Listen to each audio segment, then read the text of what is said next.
रत्नागिरीतील आरेवारे येथे पर्यटनावर आधारित ॲडव्हेंचर पार्कसारखा प्रकल्प उभारण्यासाठी वन विभागाने सविस्तर अहवाल तयार करावा अशी सूचना पालकमंत्री डॉक्टर उदय सामंत यांनी केली आहे.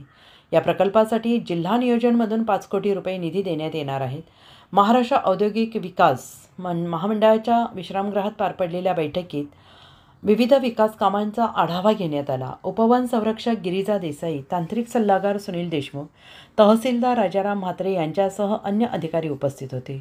डॉक्टर सामंत यांनी वनपर्यटन, इको टुरिझम, वॉच टॉवर दुरुस्ती, वनभ्रमंती पोर्टल तसेच आवश्यक बसेस आणि महिंद्रा जीप यांच्यासारख्या सुविधांवर भर द्यावा असं सांगितलं. तसेच जुवे जैतापूर येथे कांदळवन आधारित नियोजन करावे अशी सूचना दिली. स्मार्ट सिटीसाठी महाराष्ट्र औद्योगिक विकास महामंडळ आणि रत्नागिरी नगर परिषदेला तातडीने नियोजन सुरू करण्याचे निर्देश देण्यात आले. मिऱ्या शिरगाव पाणीपुरवठा योजनेसाठी गाव पातळीवरील बैठक घेऊन अडचणी सोडवण्याचे आदेश तहसीलदारांना देण्यात आले.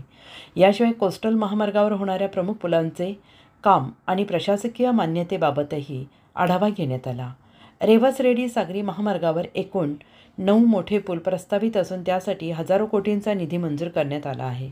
काळबादेवी ग्रामस्थांचा विश्वास जिंकून त्यांच्या सूचनांवर काम करावे असेही डॉक्टर सामंत यांनी म्हटलं आहे.